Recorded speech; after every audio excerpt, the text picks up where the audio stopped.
This is Matt Hurt at Obsessive Viewer on Twitter. This is Tiny at Obsessive Tiny on Twitter. And this is ObsessiveViewer.com's The Obsessive Viewer Podcast.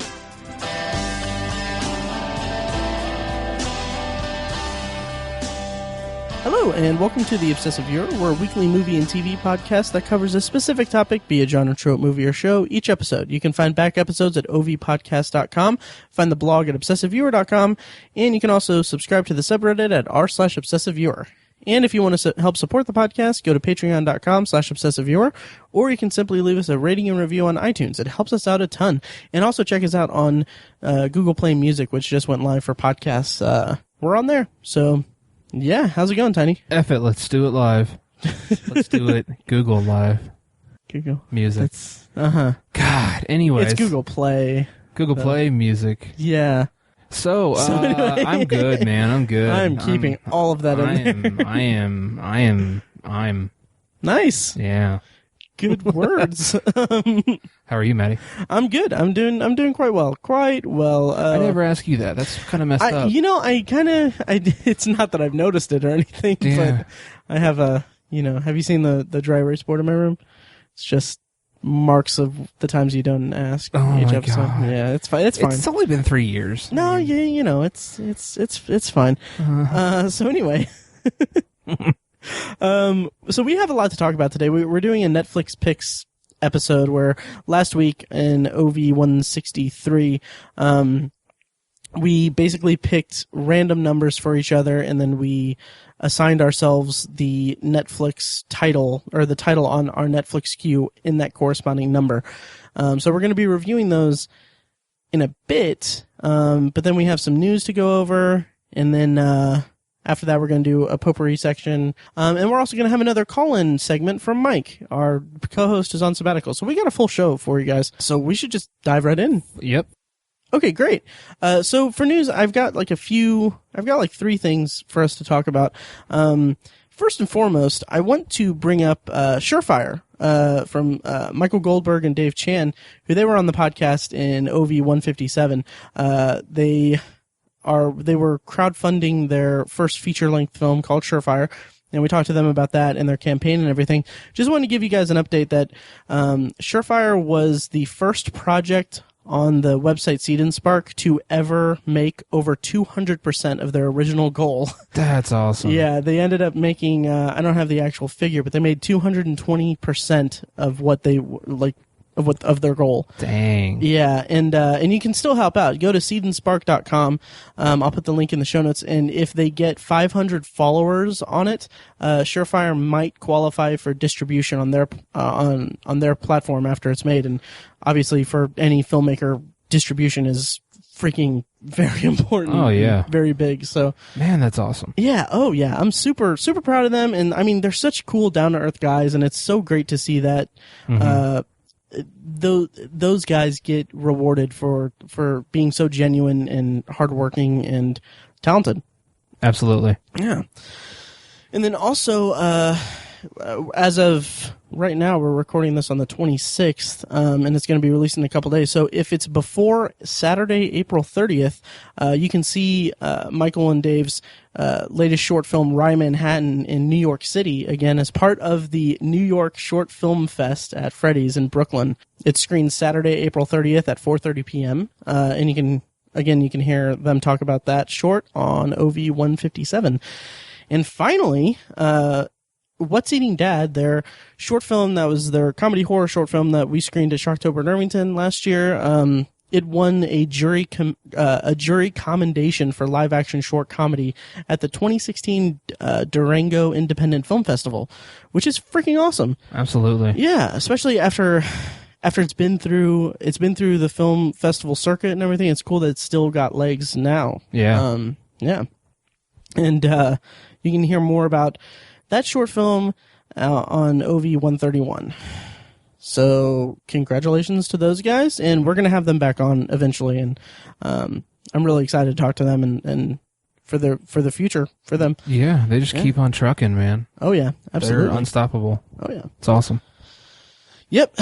So next up, I want to talk briefly about the latest trailer, or the first trailer for Cell. that came out today. It's stars Samuel L. Jackson and John. Oh my God, I can't remember his name. John Cusack. Wow. Yeah. John Cusack. Some people are calling it 1408 Part 2. Yeah, that's funny. Yeah. Our friend Brandon from Billy and Brandon, he posted that. Did he? Okay. Yeah, he posted that on my timeline at least, or he tagged me on it. That's funny. Yeah, it was pretty funny. But of course, Cell is based on the Stephen King novel of the same name. It's a zombie-ish story about technology and cell phones that transform people into mindless zombies, basically. Mm-hmm. And I remember. So it's a true story, right? Well, yeah. Seriously. Because yeah, right. No, but I remember reading the book several years ago, actually. And I mean, I have a list of Stephen King books that I've read, because I'm crazy. And, Cell, I think, is like right at the bottom of it.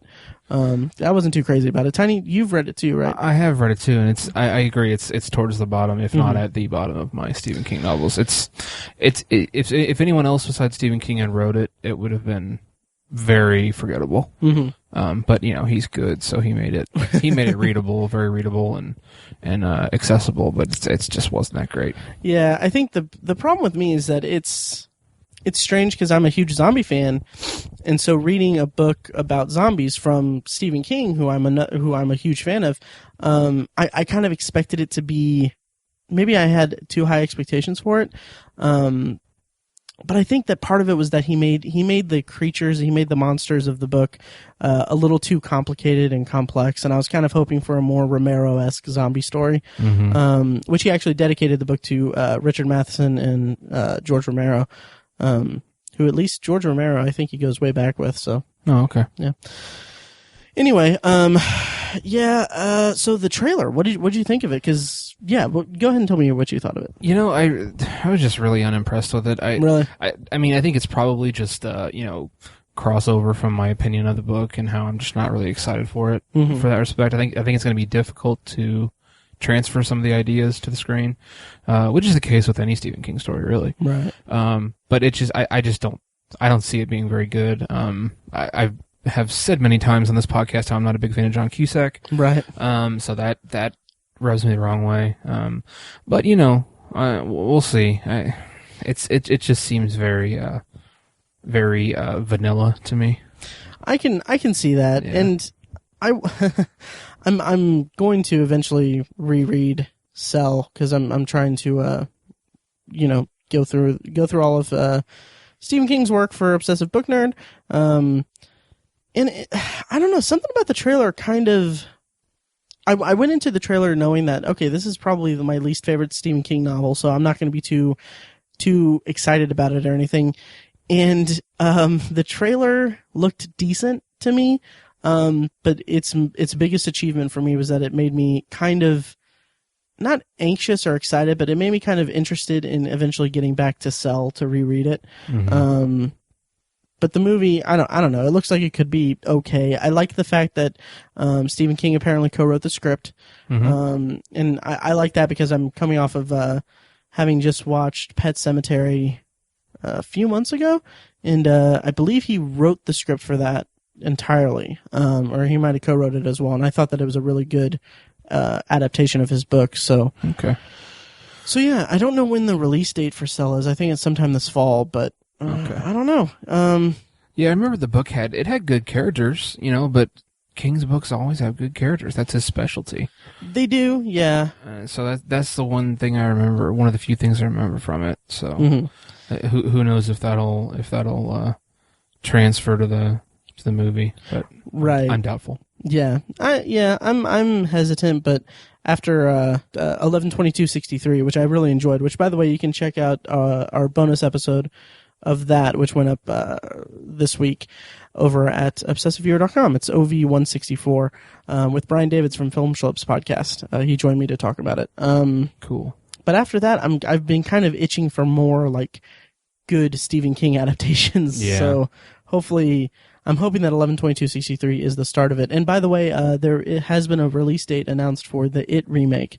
That's right. Yeah, he posted. I think Stephen King posted that to his Facebook page. I think so. Like that. Yeah, but it's like September 2017. Okay. It's a specific date in September, but I don't remember. I don't have it offhand. But so yeah, hopefully that's good. But yeah. So Cell looks like it could be. I don't know. To me, it looks like it could be okay, but we'll reserve judgment until we know more. Yep. So finally, for the last piece of news, this one is actually, I don't know, it feels like it's kind of big. Today, Turner Classic Movies and Criterion announced that they're teaming up for a new streaming service called FilmStruck. It's going to be basically catering to cinephiles, and it's going to have a very nicely curated classic film collection, basically. Nice. Okay, so I have the Slash Film article up, and I'm just going to read from it in a few points. There's prices have not been announced, and if there is a launch date, it's being kept under wraps. However, they do report that it will be subscription-based, free of advertising, and will, according to the New York Times, quote, feature hundreds of films from independent and major Hollywood studios. As examples of what will be offered, they mention Akira Kurosawa's Seven Samurai, Joel and Ethan Coen's Blood Simple, and George Miller's Mad Max. So it's going to be interesting, and they apparently Criterion, this is the underlying thing this is my main takeaway from it, is that Criterion will have its own channel on FilmStruck, which it will, quote, spotlight more than 1,000 films and other content such as commentary on films and filmmakers, which, you can just, the website for it boasts that it's the exclusive streaming home of the Criterion collection. Oh, wow. Yeah, which that surprised me, because every time someone online talks about how Hulu is awful, and that they don't want to pay for ads for stuff, I'm like, well, they have a lot of other stuff. They have a bunch of movies that are ad free, and then they also have the entire Criterion collection. So seeing that this morning, I was like, well, I wonder what that means for Hulu. So I tweeted at them, and I asked if what does that mean? Does that mean that Hulu is losing the Criterion collection? And it's funny because Hulu tweeted at, I think, Drew McWeeny at HitFix, and said that something to the effect of there are no plans right now to remove the Criterion collection from Hulu. So like kind of a PR thing, which okay, my tweet was, so is Hulu losing the Criterion collection? And their reply was, hi Matt, correct. Come this fall, Criterion will make its home exclusively on FilmStruck and Criterion Channel, which Criterion Channel will be a separate tier of FilmStruck. Like, I believe it'll... Gotcha. Yeah, I think that the principle behind that is that it's going to be like probably another pay level. This is all conjecture on my part, but it'll probably be another pay level like the Amazon add-on subscriptions that we talked about a week or two ago. Mm-hmm. So and that's kind of huge to me, because that's one of the big selling points for Hulu for me, and for me to sell people on Hulu, is that it's ad-free Criterion collection. So Tiny, what do you make of all this news? I mean, I'm always excited when companies go this direction, because I think, we've talked about before about how much we hope that content is moving in this direction, this whole streaming a la carte direction. It's so much better for everyone. It's a win-win for the company, and it's a win for the consumer, because it's a la carte. You can decide whether you have it or not, and you can watch however much you want, and everybody comes out ahead. It just makes so much sense. And I'm glad to see that not only is it just Criterion, but it's TCM. Right. They're coming together to do this. It's really, it's heartwarming to see that kind of collaboration. Right. I guess it's inspiring, because there's so much competition involved, and everyone's it's nice to see two business artistic entities working together instead of trying to compete with one another. Absolutely. And it's interesting because by the way, it's expected to launch in the fall. And FilmStruck will offer a free trial so that you can test it out before making the plunge. Mm-hmm. But my whole thing is like my kind of one of my reactions to it was that I'm very intrigued by it, because I have Netflix, I have Hulu, I have Amazon Prime, I have HBO, I have all these services, and it's a little overwhelming at times, but like all the time with Hulu, I'm like, okay, well, they have the entire Criterion collection. That's a huge selling point for me because I love that kind of stuff. I would love to, sit down and watch more of it. But anytime I load Hulu, it's like I'm overwhelmed by choices. There's tons of movies, or tons of newer release movies and an obscene amount of television to consume on there. So anytime I load Hulu, kind of in the back of my mind, I'm like, okay, well, I need to continue season 2 of Battlestar Galactica. I'm 3 episodes behind on Agents of S.H.I.E.L.D. So I never get down to the movie section of Hulu. And if I have this streaming service, assuming that the user interface and the experience and the streaming quality is up to par and everything, if I have that, that's a niche that I will be able to fulfill more frequently by just going to that and browsing their selection without getting so distracted and everything. Right. Basically, I have a really short attention span. So yes, I'm really excited, and it does bring up an interesting point that you made, Tiny, is that we're kind of in an age of streaming services and streaming things. Like I debated really hard about whether or not I should buy The Force Awakens on Blu-ray or buy it digitally and then eventually buy the big box set that they're going to have when all the movies are released, or all of this trilogy of movies are released in this trilogy of the saga. I really debated with that, and I ended up getting it on Blu-ray and everything, but I'm really curious how people feel about the physical collection versus streaming, because if Criterion is going to have things like commentaries and special features on the streaming service on FilmStruck, I mean, that's probably between $8 and $20 a month for everything, versus, $30 for one release, or $25. So, well, and just technologically speaking, I think we're in 10 years, maybe even 5 years, or who knows how long. I feel like we're getting to the point where we're going to have a central entertainment box in every home, and God, it's going to be like you have your own. It's going to be able to stream everything, and you're going to have your own. It's going to be like your own server, basically. And you can store all of your digital media on there, and just. God, that'd be awesome. And you have all your a la carte streaming services, and you can play games on it, and I don't know. I feel like that's where we're headed, and right. I'm not sure that's a bad thing. Right. I had the thought. This was probably a few months ago. It made me laugh because I was just driving. I was like, man. So okay, this week I have Hulu's payment coming out, and I have Netflix next week is coming out, and all that. And I was just thinking, like, man. So I have all of these options and all of these streaming options. I'm basically a cord cutter. I don't have like a robust cable subscription or anything. I live and breathe by the streaming services I have. And then all I thought was like, oh, it'd be so cool if someone made like an app or something where I could just pay for all of it at once in a monthly thing. And I'm like, that's kind of cable essentially. So I don't know. It made me laugh, but I don't know. It's interesting. I'm very intrigued. I mean, for all I know, it could completely crash and be a terrible user experience, but it seems like it seems like something that's been in the works for a while, and I'm liking the social media aspect of it because they're responding to tweets, they're being very excited about it, and I'm really interested to see what comes of it. Me too. And I'm not really worried because both Turner Classic Movies and Criterion are 100% dedicated to quality. Oh, absolutely. I mean, they always put out fantastic products, and I don't see them screwing this up, basically. I really want to go to one of those Turner Classic Movies theater events that they have. I think they just recently did Butch Cassidy and the Sundance Kid. I think you're right, yeah. Which, man, that'd be so cool. But I haven't gone to anything like that. For that. So anyway, tell us what you think about this news and everything.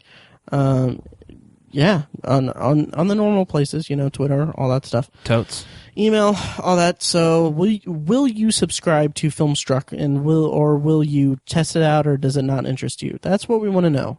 Everyone listening needs to comment on it, or we don't release an episode next week. I'm just kidding. I'm totally joking, guys. We will always held the podcast hostage. I did. I promise we will have an episode next week. It's actually going to be a really good one. So, so you'll have to get through this one to get to it. It's ridiculous. Oh my god. Okay. So anyway, so that's the news for this episode. You can find links to all this stuff in the show notes, or actually, and this is also another good way to contact us and everything with feedback on this episode, is go to obsessiveviewer.com/OV165. That's kind of the homepage for this episode. And you'll find links. You'll find basically the entire show notes for the episode there too. Because every episode we have a blog post that goes live on the website. So anyway, Tiny. Sir, let's do some Netflix picks reviews. Let's pick some Netflix. Yes. Which rhymes with wet chicks. Oh, God damn it. I can't believe you just... For those unfamiliar, he's quoting Adam Sandler. Yes, he's I not am. that... Tiny's not that stupid. I think I might be, though. Anyway.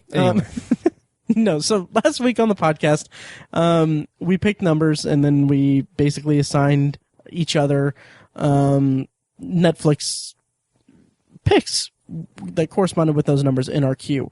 And I had Wayne's World. Tiny, you had a 30 for 30 documentary. Yes, I did. And then I had kind of a wild card, like a randomized picked documentary that I picked for my queue. So basically, I was thinking that we would just sandwich yours in between those two for me. Can-do'sville. Awesome. So Wayne's World. Sure. So I have an interesting recent history with SNL spin-off movies based on SNL skits and everything. I'm talking about last year when we did Mike's farewell episode in which he counted down his top 10. I made it a point to watch as many of the top 10 movies on his list that I hadn't seen yet. And one fairly high up was the Blues Brothers. Mm-hmm. And if you go back and listen to the episode, I think it's OV167. I just couldn't connect to the Blues Brothers. I just didn't get it. And one of the main problems with that was that I went into it without having the context of the skit from SNL in my brain. And I think that might have derailed it a little bit, but I think for the most part, it just wasn't a movie for me. And so I went into Wayne's World conscious of that reaction and worried about that reaction for Wayne's World. So I went on YouTube and I tried to look up some sketches from SNL from Wayne's World. Can't really find much of anything on there. There's like the 40th anniversary SNL special sketch that they did, and then there's a few like here and there, but I couldn't find like a channel that had like all of them or anything. I think now that I think about it, I think SNL might have like an app or something like that. But anyway, That's neither here nor there. So I dove into Wayne's World and it reached a point where I just started in my notes, typing out lines. Because my God, this movie, I loved it. First of all, it's so much fun. It's so wacky and zany, but it has like a clear through line. Whereas like the Blues Brothers for me, I felt like it was kind of a little disconnected. For me, at least between like the musical numbers and the storyline. I thought that was just a little bit flat for me. But Wayne's World was not like that at all. It stayed true to kind of the spirit that I remember of Wayne's World.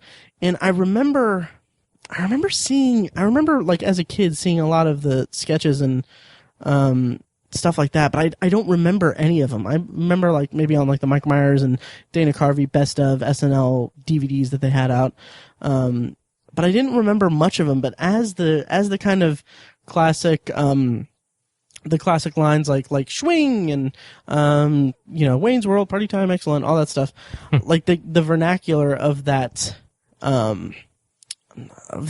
world, as that kind of came through, it just made me feel like a little bit nostalgia, and it reminded me how much I enjoyed it as a kid. And man, I like seriously, like all of my all my notes are just lines. Pardon me, do you have any Grey Poupon? She makes me feel funny, like when we climb the rope in gym class. God, it's so funny. Yeah. But I really, really appreciated and just loved the way that they broke the fourth wall. Like there are scenes where Garth is just like kind of nodding and the camera follows him down and he talks to the camera about his concerns. It's like ordinarily, like, you know, breaking the fourth wall, it's a gamble. And in this context, it works because it could have been like a shortcut to the, inner struggle or the doubts or whatever that a character is having, but it's so goofy and everything that it plays really well. Mm-hmm. Yeah, Sphincter says what? When they're ordering Chinese food, I'll have the cream of some young guy. Just God, I loved it. Yeah. So I'm just throwing accolades at this, but one scene that I want to point out in particular is the product placement gag. Yeah. Just a classic, just absolutely classic, and It's so clever. oh, incredibly clever. Yeah. And it's I don't know, it's hilarious. And I'm someone who gets really touchy about product placement in movies, and I love that they just not only just own it, but they just poke fun at it, and it's a satire of that entire thing. I absolutely love it. Mm-hmm. I'm going through my notes. I was surprised to see the T2 reference with Robert Patrick, that cameo. Yeah. That was a surprise. I had to rewind it because I didn't know. Like, I was just like, did that really just happen? That's so bizarre. And so I had a couple questions on here. Like, my whole thing was, why did this succeed where other SNL movies failed? And is it due to the concept or the execution, or is it just throw enough at the wall and this one's stuck or anything like that? Do you have any thoughts on that, Tiny? I think it's kind of a combination of all of that, really. You know, there have been other SNL movies that have worked. Very few, more of them fail than not. Right. So I don't know. I think it is just kind of a combination of those.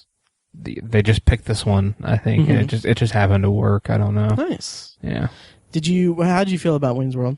I haven't seen it in so long. It's just been forever since I've watched it. But yeah, I mean, even as a kid, it stuck out to me pretty well. I think one of my favorite scenes is the product placement. Yeah, stuff. It's just so funny the way he turns the Pepsi can and takes a drink from it. It's so funny. And is this? Gosh, I hope I'm not. Have you seen the second one? I have. It's been a long time ago. Okay, I can't remember if it's in the first or the second one where he's trying to break up the wedding, like in The Graduate. The Graduate. I think that's the second one. Is it the second one? Yeah. Okay. I don't know. Well, there's the part where he stops to ask for directions, I want to say, and it's like a mechanic at a like an auto. Okay. Whatever. I think I remember that. I think that is the second one. Yeah, and he breaks the fourth wall, and he's like, "Really? Is this the best actor we could get for this?" And they bring in Charlton Heston, and he does it. That is awesome. Yeah, that's definitely the second one. Okay, yeah. That's awesome. So funny. That was going to be my next question: is if you've seen Wayne's World 2 and if you recommend me checking it out? Because totally. Yeah. It's not on Netflix, unfortunately. But another thing I want to say about Wayne's World is that between the two actors, between Dana Carvey and Mike Myers, I mean, if I were to choose which one I liked more in the movie, I would definitely go with Dana Carvey. I think he had a lot. He had a little bit more room to kind of really explore that character, and there was a little bit more nuance to it, and it was, I don't know, I liked it a lot. Yeah. Not to say anything about Mike Myers because he was fantastic. So, man, this movie was so fun. Yeah, I can't wait to see it again. Nice. I need to see it again. It's been a long time. Yeah. Sphincter says what? Okay, yeah. So yeah, that's my glowing review of Wayne's World, which is on Netflix and was number 24 on my queue. Yes. Yeah. But not anymore because I watched it. So yeah. Also, Chris Farley was in it, which made me miss him more. So yeah. R.I.P. R.I.P. So Tiny, after me talking so much about the laugh riot of Wayne's World, what did you review? I reviewed Shocker, a documentary. It was one of those ESPN 30 for 30s, which I have not seen any of. I was going to ask you, or I was going to set you up for that. But I do have a question. What 30 for 30? What exactly is that? I don't know. Really? I don't know why they call it that. I was wondering that because I don't think they're 30 minutes. No. And I don't know why 30 is... I'm not sure. I really don't know why. Maybe it's 30 years of ESPN. Oh, maybe. And so they made 30 documentaries. Hang on. 30 for 30 is the umbrella title for a series of documentary films airing on ESPN, its sister networks, and online highlighting important people and events in sports history. Okay, gotcha. Well, this one was about 50 minutes, maybe. I think it was like an hour at most. It was The Prince of Pennsylvania is what it's called. And it's about the story of the Schultz brothers. They were literally Olympic gold medalists in the 1980s in the sport of wrestling. They are the only, I think still to this day, the only brothers who have ever won gold medals in the same games. Oh, wow. Yeah, so that's a very cool thing. But of course this was in the 80s, and even though the Schultz brothers were really famous and just basically as successful as you can get as an athlete. Right. They were kind of like broke. I mean, there's really not a lot of money in being an Olympic athlete. Mm-hmm. Don't I know it? Yeah, whatever. Sorry, go ahead. Me too. So they, basically there was this man named John DuPont who is the heir to the DuPont Corporation, which is one of those giant companies that does so many different things you don't really know what they do. I was going to ask, like they can't define themselves. Really? They're kind of like a research and development kind of company. They came up with, like, they invented Teflon. Okay. And a bunch of other like chemical products and stuff like that. The only connection I have, or the only knowledge I have of DuPont, is that they sponsored Jeff Gordon's NASCAR. Yeah, for a long time. Yeah, and I'm not even a racing fan. Yeah, from Speedway, but right, that's what a lot of people know DuPont from, is right. Gordon's car. I thought it was a carpet business or something. Seriously, I don't know. They've done so many different things, but mostly like home goods, houseware kind of stuff, I guess. Okay. But it's a very old company that goes back over 100 years, and it's multi-billion-dollar corporation. Wow. So the DuPont family is very rich and wealthy. Wealthy is a Right. better word, and they're kind of one of those old families those old East Coast families that are very, they have ties to like all the way back hundreds of years and stuff like that. Sure. One of those very proud, almost like royalty kind of families. Okay. Like the Kennedys or whatever. Right. And so John DuPont is the heir to all that, and they have this compound basically in Pennsylvania, and he is a huge fan of wrestling, I guess. And so he just decides, he's like, I think we should pay our Olympic athletes. I think we should pay these professional athletes, so that they can train and become the best in the world, and they don't have to worry about other things. Because at the time, this is the 80s, the Soviet Union was, they're all about that kind of stuff. And like Right. the Soviet Union paid their wrestlers, and they were huge celebrities and a big deal in Russia. And basically John DuPont wanted to do that for the United States. Okay. And you're not going to spoil the story, are you? I'm not going to spoil the happened? story. Okay. But basically, he starts his own wrestling club called Foxcatcher, and it's at his family's compound in Pennsylvania. They have basically a working farm where they have tons of land and buildings and everything, and he just chooses to start this wrestling club, and the Schultz brothers come and train there and kind of work there basically and live there. And it ends up turning out that he's basically mentally unstable, John DuPont, and it just throws him into turmoil with the Schultz brothers and everyone who lives there. He's one of those people who had a ton of pressure on him from the day he was born to the day he died to be, perfect and Right. and represent the family name well and all that stuff, and that just has a negative effect sometimes. Right. And he's one of those people. But the story is just really incredible. It's really sad, but it's inspirational at the same time.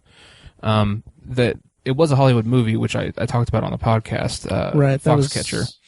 That was episode 124. Okay. Yeah. The movie was nominated for a couple Oscars, deservedly so. I love the movie. but one of the differences between this documentary and the movie is that the documentary kind of focuses on not necessarily focuses on, but it really informs you better of the mental health aspect of it. Okay. Because in the movie, John DuPont just seems like a creepy, weird dude, right? Who's obviously a little crazy, but in the documentary they show how he's like he has like diagnosable psychological issues. Okay. And I mean the guy was sick. The guy was literally sick, and he did some terrible things, but he wasn't he wasn't an evil person. Mm-hmm. I don't think. And even some of these wrestlers who became friends with him and were exposed to all the terrible things that he did as a result of his mental illness, they said in this documentary how they wanted to help him because, despite the fact that he was paying them, he was their friend. Mm-hmm. They still cared about him, and he was a sick person. It's not like, they don't like absolutely despise him for what he did, even though it was a really awful thing. They're very empathetic about the situation, and okay. I really appreciated that aspect of the story because that didn't really make it into the movie. Right. And I can understand why they chose to take that route. It's a little more in the movie for fictional spectacle. I can understand doing that because it sets up a more adversarial situation. Sure. And I can understand why they did that. I don't mind the liberties they took with the movie because I think it made sense from a fiction standpoint.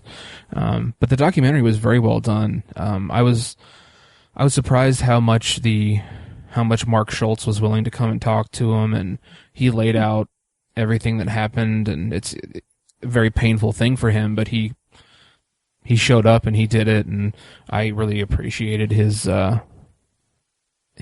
perspective on everything.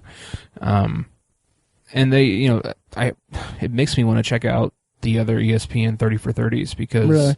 I mean, this is a legit documentary. Like they didn't cut any corners. It didn't feel like it had commercial breaks in it. Mm-hmm. I mean, it felt like a very fluid documentary. Nice. I was really pleased. They talked to everyone involved, and I mean, I was happy with what they did. Nice. Maybe we could do an episode about 30 for 30s. Oh, totally. Nice. I'd be down for a segment or something. Nice. Awesome. Yeah, it's very good, and like I said, it's short, but it feels feature length. Awesome. I think it's definitely under an hour. Mm-hmm. But like I said, it's a feature length documentary, and man, they did a good job. Awesome. That's great to hear. Yeah. Yeah, I've been very curious about 30 for 30s, or at least that one, especially the Fantastic Lives one that I mentioned last time, mm-hmm. That Pat brought up in the Daredevil episode that we did. I want to say there's quite a few on Netflix. I don't know there's how many. A ton. I don't know if there's all of them on there. I don't know about that. I don't know if it's all of them, but yeah. There's a lot of them on there. Oh, yeah. Check them out. Nice. So we'll have Tiny report back on his 30 for 30 binge. I think they have one for... Tonight. Sorry about that. No, that's not... I think they have one about the 1918 White Sox. Oh, really? The 18 or 19? 20, 25? I think it was 1919? 31, 42. I think it was 1919. Or maybe 1918. Yeah. Yeah. The Black Sox scandal. The White Sox. No. Isn't that? Oh, is it called the Black Sox? I don't even know. I think it is. Not a baseball guy. I'm basing this totally off of Boardwalk Empire, guys. Nice. Yeah, but I think they have one about that. Nice. So I think they also have one about OJ. Yeah. I think it's called OJ Made in America. Nice. Yeah. So cool. They definitely have some cool topics. Nice. Yeah. I'll have to check those out. Cool. Yeah. So to round out the main topic for the episode, which by the way I think I mentioned in our last episode that in honor of Tiny getting Prince of Pennsylvania, for his pick. I was going to watch it, and I was going to watch Foxcatcher finally. Fortunately, I didn't get a chance to do that because by the time I sat down to watch Foxcatcher, basically the underlying thing of this is I'm cheap. Check out patreon.com/obsessiveviewer. But my Stars trial on Amazon Prime expired, and that's basically the only way I can stream Foxcatcher. It's not available to rent on Google Play or any other platform. It's only available to buy, and I didn't want to spend $10 on it. Right. As opposed to the $3 I would have spent renting it. I don't know. Like I said, I'm cheap. But anyway, so I didn't get a chance to do that as planned, but I did watch the random pick that I randomly assigned to myself, Autism in Love. It's a documentary. It was actually at Heartland Film Festival, which we covered in episodes 136 and 137 of the podcast. Unfortunately, that's one of the movies that I'd missed. And I'm going to tell you right off the bat that if I had seen it in the theater there, I mean, I would have been just crying my eyes out. It's so the main point of the documentary is that it follows a group. It follows a group of subjects. Like there's 4 different subjects. There's Lenny. He's a single guy who's about, I think he's in like his early 20s, maybe closer to mid 20s. And there's a couple, Dave and Lindsay, who've been together for I think like 8 years. And then there's an older guy, Steven, who it's kind of shown that his that he's a little dependent on his parents and everything. So, and it's about each subject's kind of experience looking for a relationship or looking for love, and some finding it, some not, and how they deal with certain things. And I appreciated this documentary on many levels, and one was that it wasn't like it gave us a ton of facts just up front or anything. It didn't say like one of X number of people are born born on the autism spectrum, or it didn't have this big medical thing about autism spectrum disorder or anything like that. It just basically the documentary opens with a definition of autism, like a dictionary definition of autism, and then a dictionary definition of love, and then the title card, and then it goes into its subjects. And I thought that was a really great way to dive into it, because this is it centers on the subjects of the documentary, and it presents them in such a way that it's a very candid look at them, and they're extraordinary. It shows how vulnerable they are, and how there's a couple examples. Is the Lenny, he's the younger single guy, his mother, who seems, I'm stumbling here, but his mother asks him if he would like to try online dating, and he gets very kind of defensive, and he says, like, he has this very strange view of women that he wants to date, and it kind of goes into some background into some other people that he's dated and been around and everything like that. But like there's one point where she asks him, he's very careful about what he would put on there, and he doesn't want to. It basically exposes the vulnerability that he has about his condition. I guess you would call it.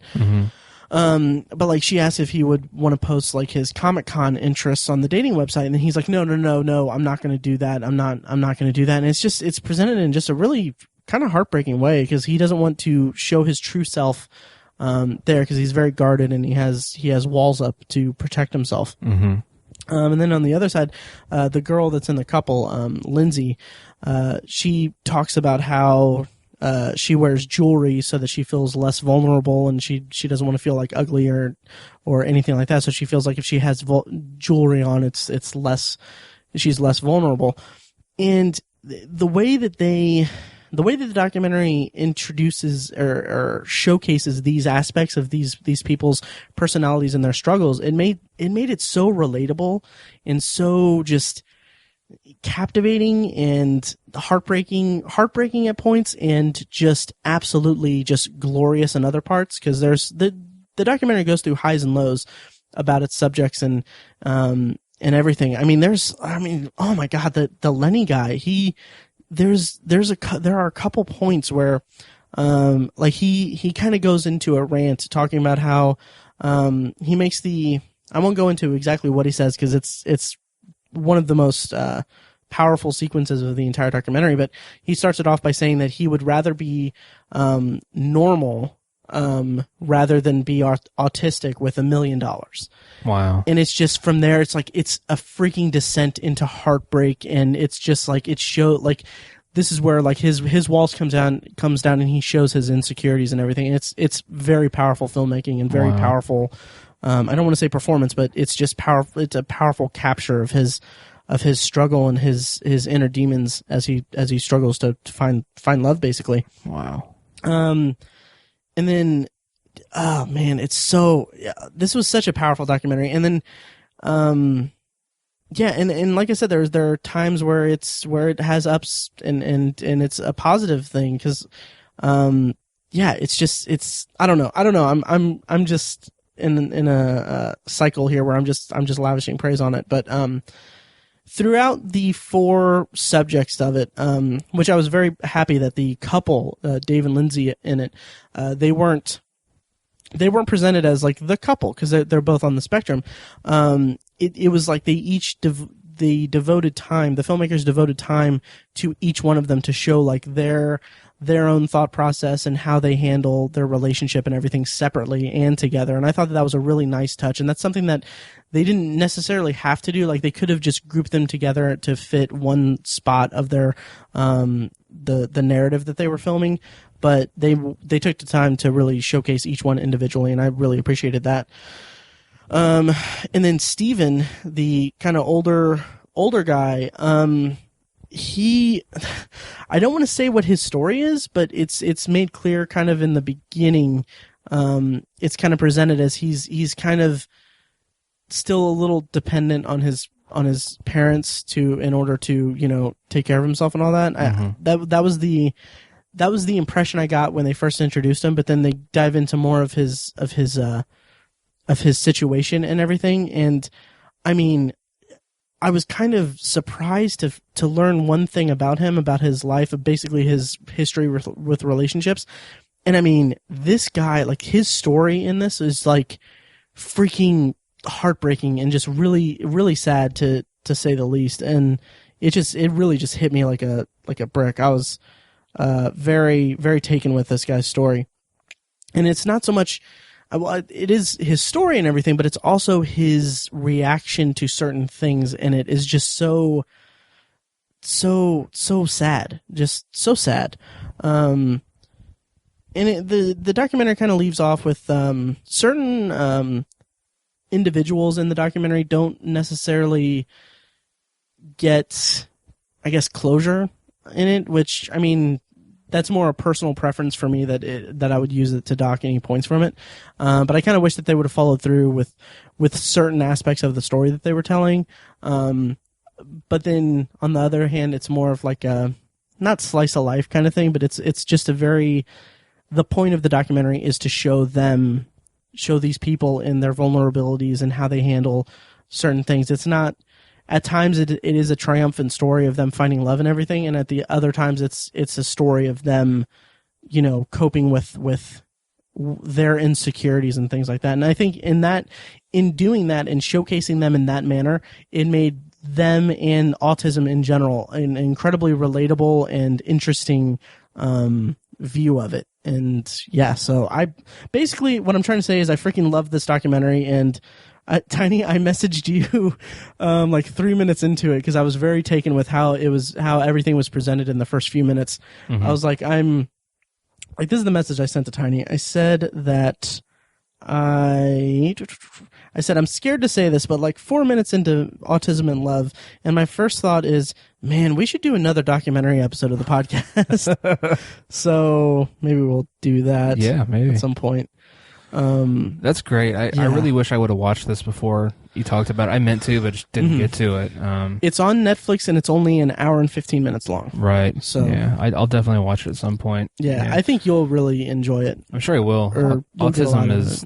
I don't know. I just don't know enough about it. I should know more than I do, and it's such a misunderstood thing. Absolutely. You feel like you see the movie Rain Man and you understand autism, but you don't. All you understand is Ray's autism. It's just it just means so many different things for the people who have it. It's so hard to pin down to one thing. It's tragically diverse, I guess. Exactly. Yeah. And it's like different people are on different parts of the spectrum basically, and it's a wide range depicted in the documentary as well. So I was very taken with Autism in Love, and the director is this guy, Matt Fuller, and I'm really curious to see what else he does or will do. I'm kind of really taken with the style that he approached the documentary, and I hope that he does more things like that. Very cool. Yeah. Okay, so that is that's our main topic for the episode, guys. Yeah. Good job, Tiny. Yes, sir. So before we get to Potpourri, we've been doing this off and on for the last few episodes, but I want to formally introduce the segment with a whole intro song and everything. But it's another call-in review from Mike, our podcast co-host, who's on sabbatical from the podcast. He basically calls in Thursday nights after he sees a movie for his weekly movie outing with his friends in Evansville, basically, and he just has his brief phone review of it. We call it Mike's Pine Tree Perfume. So here is his take on The Huntsman: Winter's War. Listen up, this'll only take a second. Hey Matt, hey Tiny, it's Mike. I'm super tired. I'm driving home, and I just got out of the movie. One a little heavy on the Pine Tree Perfume there, kid. Sir, it's a taxi cab air freshener. Great, you've pinpointed it. Step 2 is washing it off. Hey listeners, hey Matt, hey Tiny.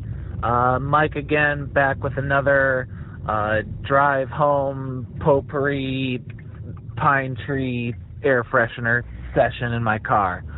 Or whatever. I don't know, we're working on the title. So I just left The Huntsman: Winter War or Winter's War. I don't know. The fact that I can't even tell exactly what the title is, I think, says a lot about it. Right now it's 12:12, and it probably doesn't help that I was super tired throughout the entire movie, but geez, that got long. Really, really long. Man, what is there to even say? It is exactly what you might expect from a movie called The Huntsman that's a sequel to a fairy tale adaptation of a movie starring Kristen Stewart. But this one wasn't starring Kristen Stewart. This one actually starred Chris Hemsworth, Jessica Chastain, Charlize Theron, and Emily Blunt. All of which, I don't know. I don't want to say phoned it in. I definitely think Chris Hemsworth was game throughout the entire movie, but really just cast in roles that don't showcase the best of anybody's acting ability. In particular, I'm thinking of Charlize Theron and her line delivery. And again, it could be because I'm tired. That's kind of the point of these segments, but man, she just spoke so painfully slowly to every character throughout the entire movie. You know, I think she had maybe 10 lines throughout the whole movie, but just chewed 15 minutes of screen time, just slowly delivering lines. There were little bits of comedy throughout, particularly at the results, the offering. I don't know what word I'm looking for, but from two dwarves. I don't know. The movie. My friend Jake remarked that the movie felt like it was trying to be like a Lord of the Rings movie, and I couldn't have agreed more. And as listeners to this podcast know, I'm not a Lord of the Rings fan at all. In fact, I quite dislike fantasy movies, sword fights and such. And this was another sword fight, fantasy, adventure movie that didn't do anything special, really kind of betrayed some of the actors' abilities. And I would even go as far as saying, as far as special effects spectacle movies, I think this one left a lot to be desired. I will probably never see this movie again. I regret seeing this movie, if only because there were a couple of other movies I think I would have rather seen. Overall, fairly disappointed, but to end on a high note, Jake Arrieta of the Chicago Cubs pitched a no-hitter tonight, so I'm still pretty happy about that. So, go Cubs, and whoever directed The Huntsman Winter's War can go to hell. Thank you. See you guys later. All right, well, thanks, Mike, for sending in that review of The Huntsman Winter's War. I have zero interest in this movie. Me too. Yeah. Did you see the first one? I did. I cannot tell you a thing about it. So forgettable and awful. Yeah. And the trailers just didn't do anything for me. It's just not really for me. Having said that, why don't we go ahead and do our Potpourri section for this episode? Let's do it. Nice. For first-time listeners, Potpourri is the section of the podcast where we talk about anything we want as long as it smells good. Basically what we've been watching, what we're looking forward to, whatever is out there. I have two things. Tiny, you have one? I have one. Okay, cool. So we'll just do the same as the Netflix picks. I'll have you sandwiched between mine. Okay. Sounds weird. Sounds delightful. It does. So the first one I have is Unbreakable Kimmy Schmidt season 2. Nice. Yes, I finished it Sunday, so a couple days ago. And Tiny, have you seen season 1? I have seen season 1. Loved it. Okay, me too. I actually went through and I rewatched the first season, like Friday. And I forgot how just freaking brilliant this sitcom is. Mm-hmm. It's hilarious, and I was laughing hysterically at jokes that I had seen a year ago in season 1. So going on to season 2, that might have been a little bit of a mistake because I have such fond memories of season 1. So season 2 kind of didn't really, for me, it didn't match the level of hilarity of season 1. And it's kind of weird and I don't mean to single out Jane Krakowski, mm-hmm. but in season 1 she seemed to be playing the same type of character as her character in 30 Rock. Yeah. Which the shows have very similar styles. They're made by the same people, all that stuff. But I still kind of felt like there needed to be a little bit more, and the season 1 ends on a note where she was kind of, I think it ended on a note where she was going to reconnect with her roots and everything, and I thought, okay, well maybe that'll progress it. She didn't really do much for me this season. She was fine. There's some really good gags here and there throughout the season. There's one episode where she is forced to spend time with her son for the first time like ever, and she goes to the pediatrician and she asks him how to get her son from being so hyper and being disruptive and everything. And then so he looks at her and says, I think that he just needs some discipline. And then she gasps, and then he's like, no, I'm not suggesting actual parenting. It's discipline, and it's a packet of pills. And then she gives him. That's great. It's freaking brilliant. And stuff like that's great. But her arc throughout the season just didn't really land for me that much. Yeah. But it was still fine, but it just didn't land for me. But Ellie Kemper, though, my God, she is so delightful in this role. And I just love, like, she has such control of this character. Mm-hmm. And like there's some growth this season where she's not playing the super naive I've been trapped in a vault or in a bunker for 15 years type of character so much. She's a bit evolved. She's evolved the role a little bit. There's still a lot of stuff that she deals with and from her past and everything, but it feels like a natural growth for the character. She's not still the kind of somewhat dim-witted but lovable Kimmy Schmidt. She's grown into her own. And I like that aspect of the character. And like I said, Ellie Kemper, her comedic timing is just freaking fantastic. Nice. And the writing is just pitch perfect for her. I love her in this role, and I love the progression of the character throughout the 2 seasons. I'm not going to go through every single character or anything like that, but one of the kind of complaints that I think the show got last season was that the character of Dong Wen was kind of super racist. Yeah, a little bit. Yeah, and rewatching the first season, I mean, I still laughed at the jokes because I will laugh at jokes, even inappropriate jokes. Yeah. But I found it kind of interesting because he's not really in the show that much. By the way, one of my favorite jokes from season 1 was when Dong accidentally hits Kimmy in the eye or something, and she says, "Dong, you wang!" Like I love that line so much. It just sucks that it's kind of racist. Yeah. But anyway, I really liked how they handled his character this season. He isn't in every episode or anything like that, but he pops up throughout the season, and like from the beginning you can kind of tell like they're kind of like trying to take away from his like, more like super Asian caricature kind of things. Like, yeah. Like his accent is a little, like they actually make reference to his accent being a little lighter and everything. And there's a really funny gag in the first episode where Kimmy says like, "Yeah, your accent's gotten better." And he's like, "Yeah, I've been." He's like it's a condition. Yeah, well, that's just funny. Yeah, I don't know if that's actually what she said, but yeah. Okay, anyway, I got you. You just made me sound super racist. Yeah. No, but no.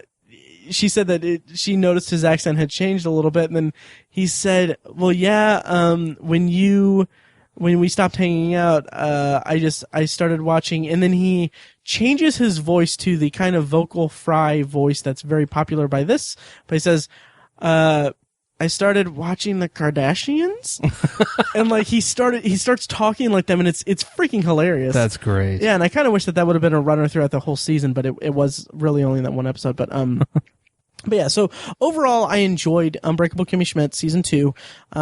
It was a lot of fun. I liked some of the choices of where they took some characters and everything here and there, but ultimately it was a little bit less for me than season 1. Season 1 I thought was freaking fantastic, especially rewatching it a year later in preparation to watch season 2.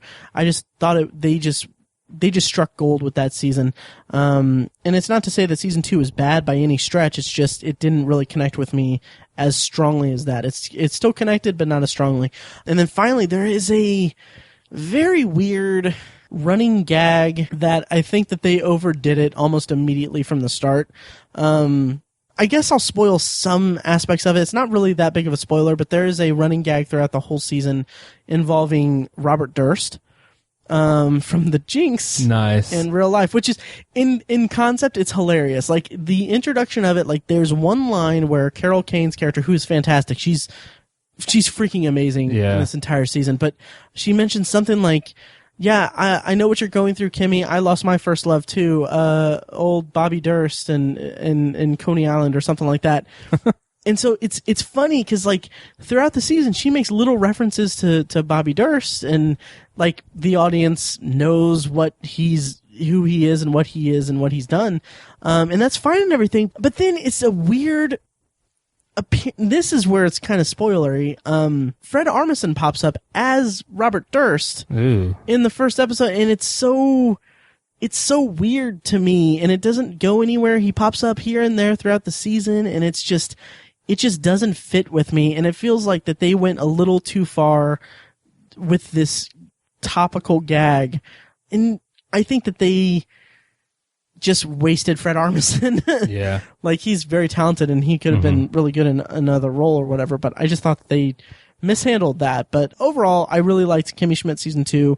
There are some small issues here and there, but overall, I had a blast watching it, so check it out. I will. I'm working my way through Jessica Jones right now. Nice. Once I finish that up, I plan on moving on to Kimmy Schmidt. Nice. So I know what you mean about Jane Krakowski. It seems like her character on 30 Rock and then her new character in Kimmy Schmidt seem very just really like one-dimensional. Yeah. Like you can only do a certain thing with them because that character is just so so in a box. Yeah, and you just can't do that much with the character. Absolutely, and it's a shame because they're both kind of similar boxes. Yeah. Because, in one show she's a diva, starlet, rich person, and the other one she's a socialite, attention-seeking rich person. Diva, yeah. It's really a shame. Yeah. Because she's very talented at that. Yeah, she is. Would love to see her branch out. Me too. Well, for my potpourri this time, I was going to bring up the movie The Big Short, which I rented over the weekend. What'd you think of that? I liked it. I really liked it. I thought it would be a little funnier.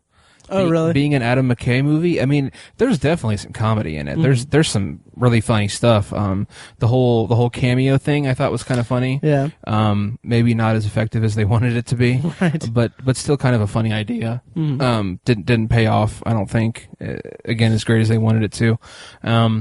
So there's definitely some comedy in it. The breaking the fourth wall was somewhat effective at times.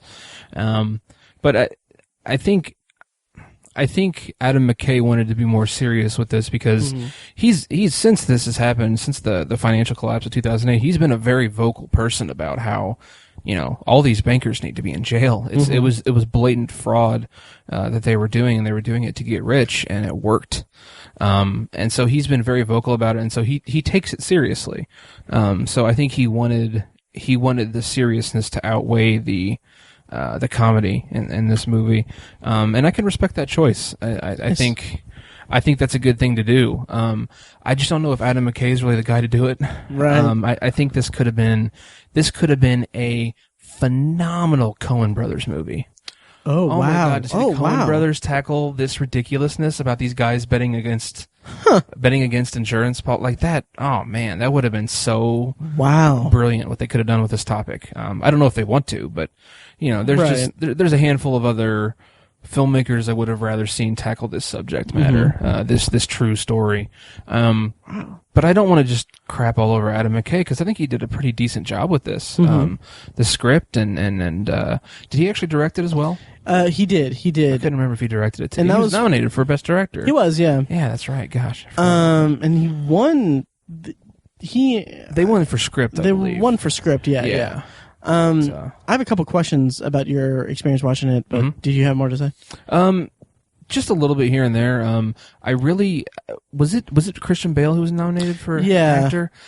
I thought he did a great job. I enjoyed his performance, but I thought the standout for me was Steve Carell. Yeah, maybe it was just his character was the most stuck out the most to me. Maybe I don't know if it was just the character, or if it was that he did a great job with the performance. I'm not sure which it is, but Steve Carell was the standout for me. Yeah, I think part of that is that they wrote for his character a lot more than the other ones. It's true, yeah. Because the other ones were kind of just like Christian Bale's whole thing was like, okay, he noticed it or whatever, and like the two young guys are like, they noticed it. Like everyone just kind of has their own like function within this entire story. And Steve Carell has this whole backstory with his brother and how there's an emotional connection to it, right. Where no one else they didn't really seem to write that type of story for other characters. Yeah, that's true.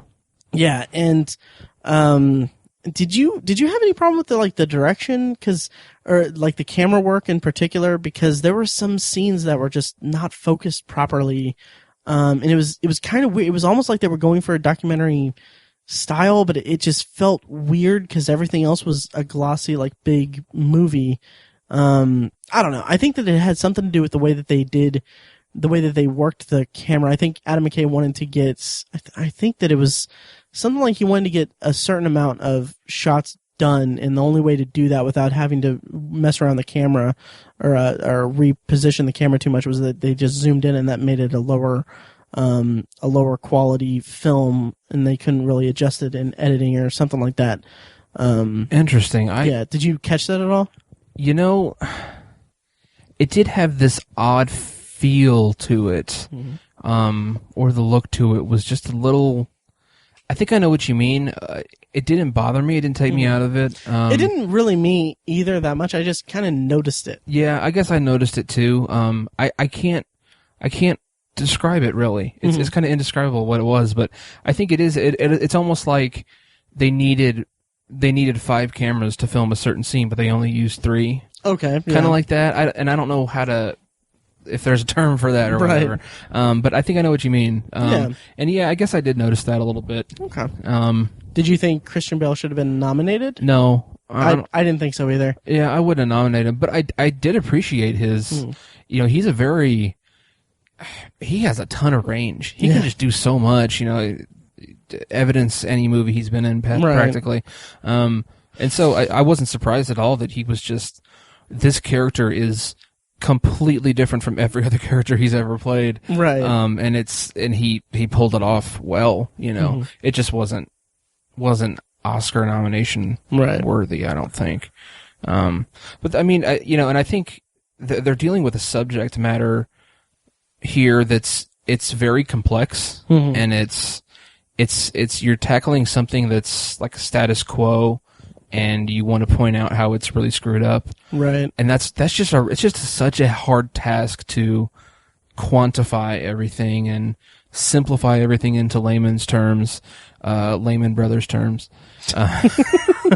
It's just really, it's such a difficult thing to do, and there aren't a lot of filmmakers who can do it. Right. And they tried really hard with this, and in some spots I was like, okay, I think I kind of get this, but then in other spots I was like, I'm still not exactly sure what's going on here. And you know what? I think the people who in real life actually did this stuff, I don't think they get it either. Right. I don't think anybody does. That's part of it, is that it's just pages and pages of technical speak, and no one can understand all of it. And it's a cluster. That's all it is. And trying to make that into a movie is really hard to do. Yeah. And they did a very admirable job of it. Admirable job. Yeah. But I did like it. I really, I think one of the reasons in addition to what you said about Steve Carell's character, is that he was kind of the moral character, if you will. I think he was doing it out of like a fiduciary responsibility kind of thing, and he was doing it because, it was just so fascinating to get into it. But most of the other characters were kind of just trying to make a bunch of money. Right. And Ryan Gosling's character just blatantly says that at the end. And the younger guys, they really just wanted to make a bunch of money. There were a couple times where they kind of realized what was happening, and there's a very poignant scene in a casino with Brad Pitt's character. Yeah, I really liked that scene. That was good. Yeah. But it felt like the moral center of the movie was Steve Carell's character, and he never deviated from that character arc, and I think that's why people liked him the most, and I'm glad they had that character in the movie, because it really anchored everything, because we should all be really pissed off about this. Well, yeah. And guys like you and I, we didn't feel the effect like this as much, but like my parents, they both had 401ks when all this happened, and they got a bunch of it cut out, and that happened to just tens of millions of people across the country. So it's one of those stories that it's so hard to tell, but someone needs to try to tell it. Right. It's a really awful thing. Yeah. But I like the movie. Nice. Yeah. And that's the important thing. That's the important thing, yeah. Yeah. Is that someone made a good movie. Right. Hollywood knows about it. That's what matters. Final question for this about this, and I'll do my last potpourri. You see, what it was is that they bet that everyone's mortgages were going to fail. Okay. That's what it is. Okay, yeah. Okay. So there's your question. Jesus. No. Steve Carell in The Big Short versus Steve Carell in Foxcatcher. Which performance do you like more? Ooh, that's a tough call.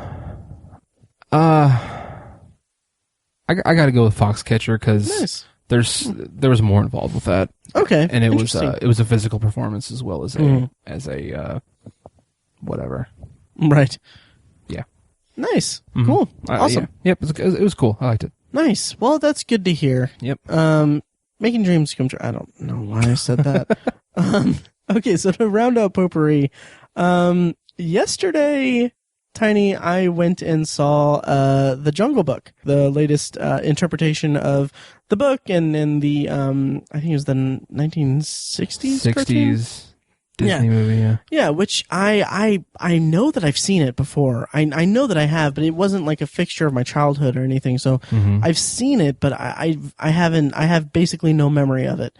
And Jon Favreau's movie is basically a live action CGI kind of thing where it's photorealistic animals with celebrity voices and mostly, I believe, all computer generated jungle, and with a young child actor as Mowgli, and it's the story. The story is I can't speak to its whether or not it's true, faithful to the book or the movie or anything, but it's basically the story of Mowgli is a child who is being raised by wolves in the jungle, and circumstances lead him to be cast out and escorted to the human village because a tiger named Shaka Khan, voiced by Idris Elba, threatens him and wants him dead. So it's about his journey and his relationship with the bear Baloo, voiced by Bill Murray, and it's. I'm kind of struggling with this movie a little bit with my feelings toward the movie. On one hand, visually, it's pretty astounding. It's incredible. It's the set pieces are really heart pounding. There's some really cool sequences where Mowgli is running through the jungle, and it's very quick. Like, the kid does a really good physical performance in it, and everything. But for the most part, kind of. Yeah, okay, so the story was fine. The story worked out well. The CGI was very strong. I had a little bit of trouble with the wolves.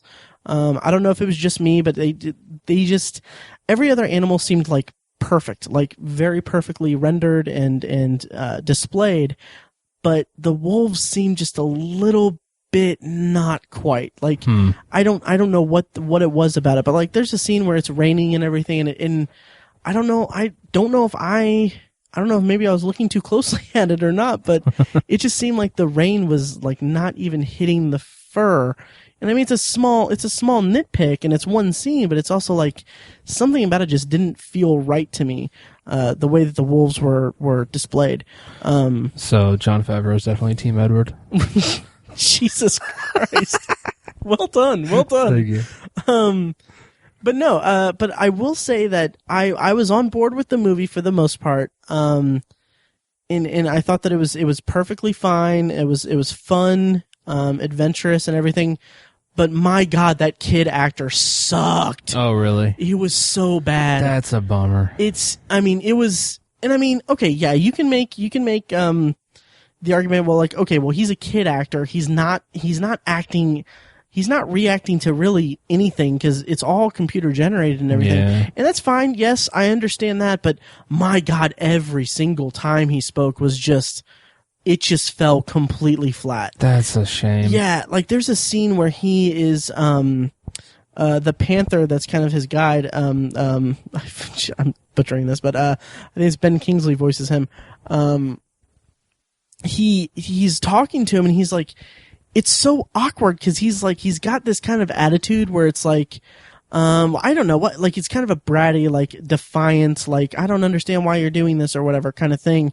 And the whole movie kind of feels like they shot that scene first and Jon Favreau was like, oh, good job, kid. You did a good job. So the kid just thought like, okay, well, I'll do that for every scene. Oh, man. And I'll be a petulant little brat throughout the entire movie, and it just did not work for me. He was really annoying, and every time he was interacting with an animal or anytime he was speaking, basically all the lines were just like he was just talking to a wall, and it just took me out of the movie throughout it, and it just bothered me so much. And yeah, it was a bummer. It made me check my watch a few times. Ooh.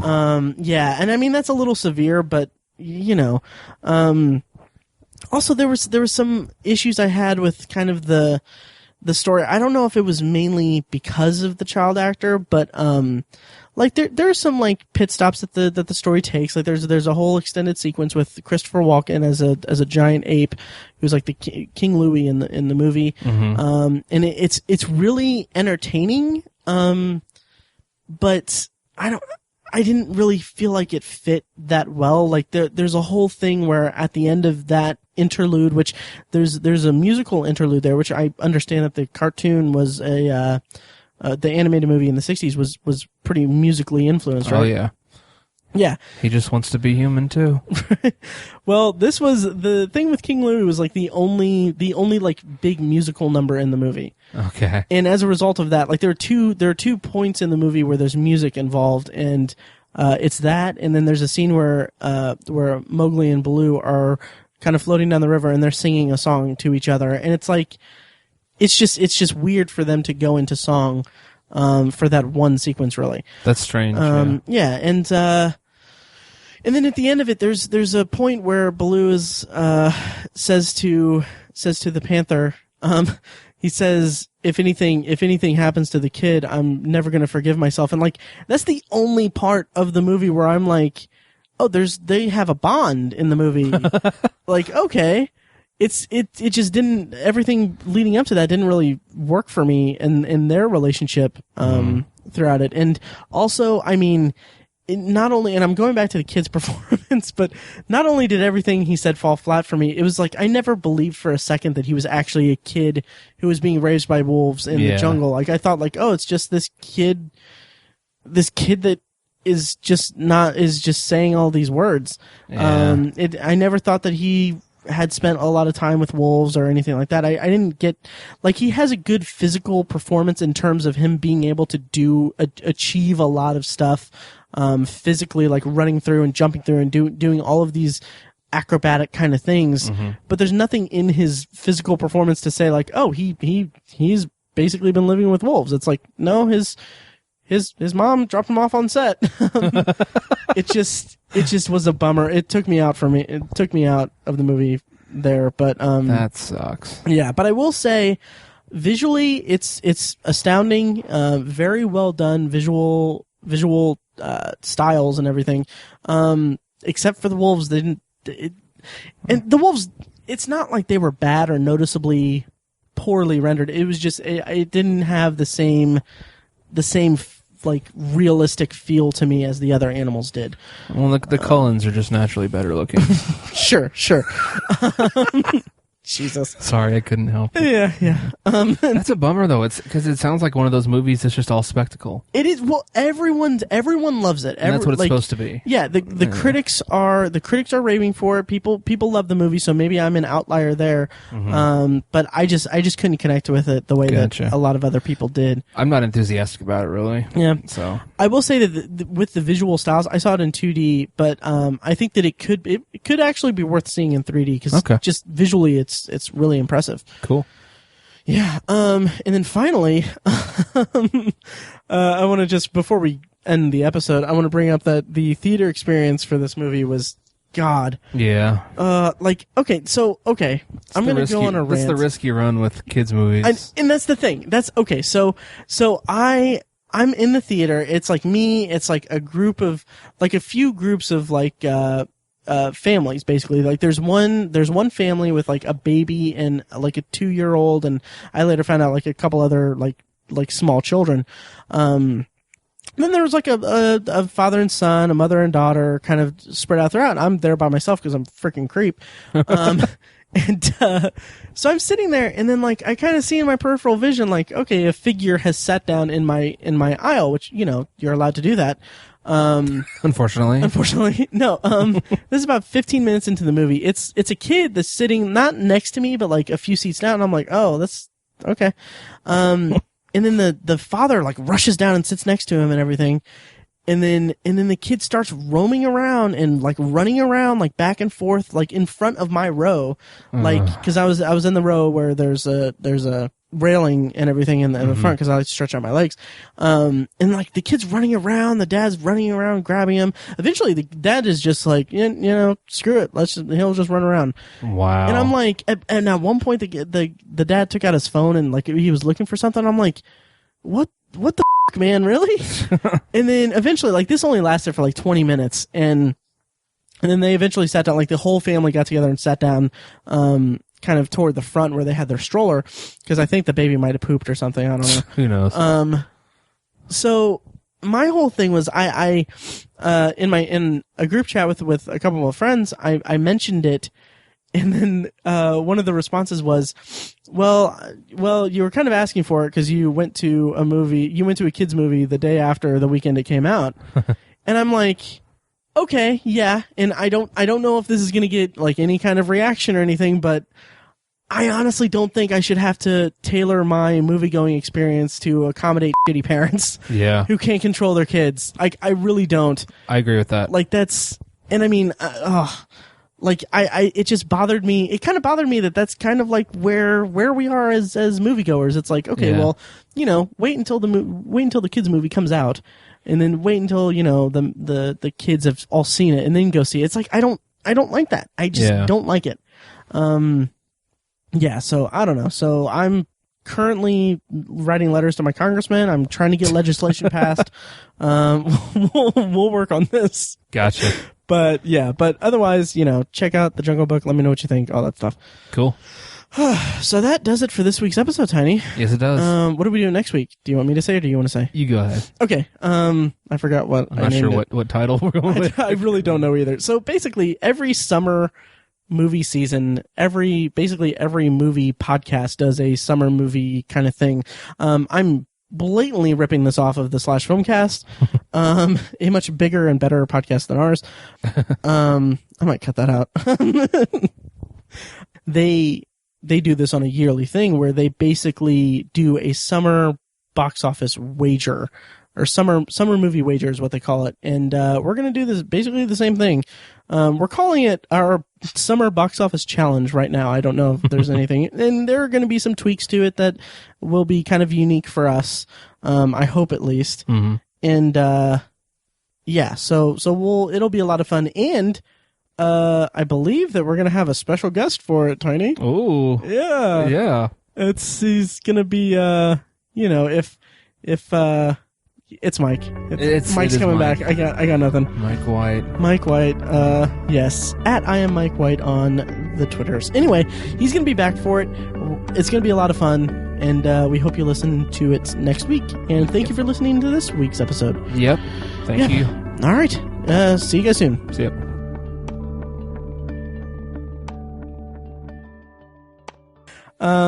Yesterday, Tiny, I went and saw The Jungle Book. Did ya? Yeah, Jon Favreau's remake of or his interpretation of, is it Rudyard?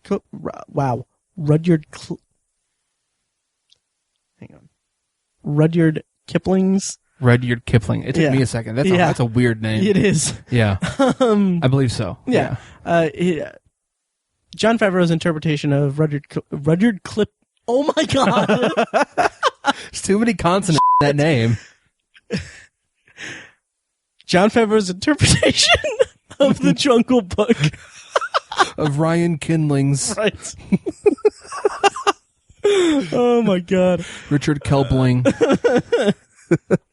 Okay, so anyway, I went to the movies yesterday and saw The Jungle Book, the latest interpretation of the book and the... Thank you for listening to The Obsessive Viewer, presented by ObsessiveViewer.com. You can find more of our episodes at ovpodcast.com, and you can subscribe to the show on iTunes, Stitcher, or your preferred podcast app. The Obsessive Viewer's theme song is An Eclipse of Events and is provided by Loudlike from their EP Mistakes We Must Make. You can find that and more great music from them on iTunes and like their Facebook page at facebook.com/loudlikemusic. Any and all feedback on the podcast is encouraged. You can email the hosts individually at Matt, Tiny, or Mike at obsessiveviewer.com, or send an email to the podcast in general at podcast@obsessiveviewer.com. Check out the Obsessive Viewer blog at obsessiveviewer.com, where we post movie and TV reviews and the occasional editorial about the business of entertainment. You can also like us on Facebook at facebook.com/theobsessiveviewer and follow us on Twitter at obsessiveviewer, at obsessivetiny, and at IamMikeWhite. If you want more obsessive content in your life, check out our sister site, obsessivebooknerd.com, for book reviews, author spotlights, and a general celebration of reading. Finally, if you're philosophically curious, check out Tiny's side project podcast, The Secular Perspective, which explores the concepts of faith, religion, and existence from the perspective of secular hosts. You can find that at thesecularperspective.com and subscribe to the podcast on the podcatcher of your choice. Again, thank you so much for listening. We love you. Be excellent to each other.